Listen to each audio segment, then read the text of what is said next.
Homeschool moms love to homeschool and they have the most patience. Today we are debunking some more common homeschool myths. Hey there everybody, it's Tracy from teachmetracy.com. On this channel you're going to see videos all about the tips, tools, and tricks to thrive in a homeschool lifestyle. So this one is myth number 8. Homeschool moms love to homeschool and they have the most patience. Seriously, y'all, this one cracks me up when I hear people say this, because anyone who knows me knows this is certainly not the case, at least with the patience part. I do love homeschooling. I wouldn't have it any other way. Trust me, I would not. But we do have days, and not all homeschool moms love to homeschool, especially when you have a child that is very much like your own self.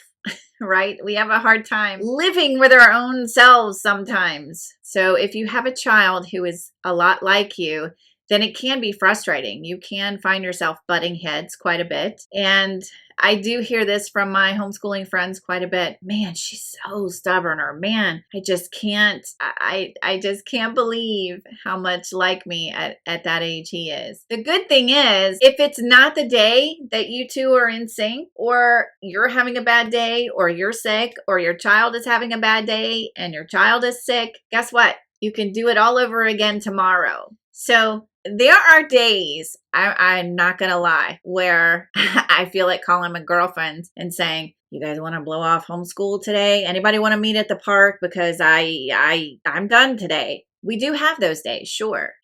We all have those days. Overall, most homeschool moms that I talk to do love homeschooling, but they don't love it 100% of the time.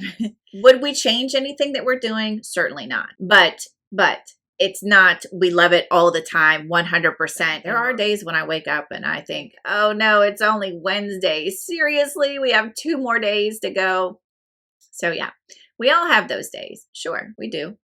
And that's why we need a support network, so that we can pull each other off the cliff. We can lift each other up when we need lifting up, when our kids are having a hard time, or maybe you have friends that have kids that are a couple of years older than yours. You can talk to them about similar experiences and find out, well, we did this, so you might want to try this. Or I'm seeing this in my child and I don't really know what to do. Have you ever seen anything like it? And most of the time, you can find solutions within your own community of homeschool parents. And I would encourage you as much as possible to join a Facebook group like mine. I'll link it down below so that you can, if you don't already have a Facebook group, you can join it, and we would love to have you. I am a firm believer that homeschool should be a joyful experience for both you and your student. And of course, like I said, personalities. It's not going to be 100% all the time, but it should be a fulfilling and a rewarding experience. And if it's not, then you need to find someone that can help you tweak some of those things so that you can find the experience very joyful. Once you discover the joy of homeschooling and you instill a love of learning in your children, it will have a type of snowball effect, and then you don't have to work so hard at teaching all the time. They will begin to explore, and then you will be able to find answers together. And so then it becomes a cooperative type of education, and then you don't have to do so much formal teaching. You can have them take an active role in their learning. And that is the whole idea behind homeschooling. Customizing and honing in on those skills that really make your child shine. And that's really the benefit. And keeping them home with you as long as possible, right? You only have a certain window of time. And once they're gone, right?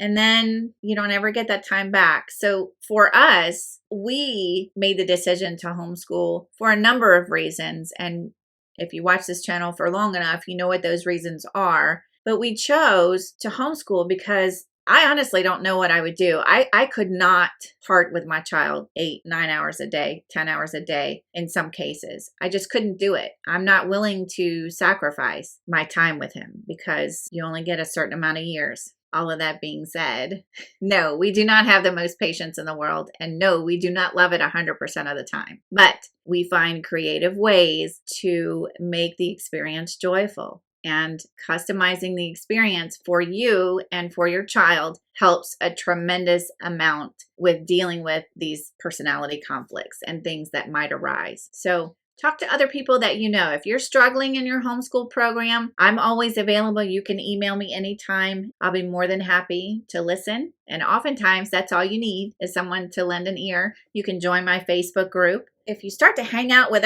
where other homeschoolers hang out, like libraries and parks during the day, trust me, you'll see the same people there.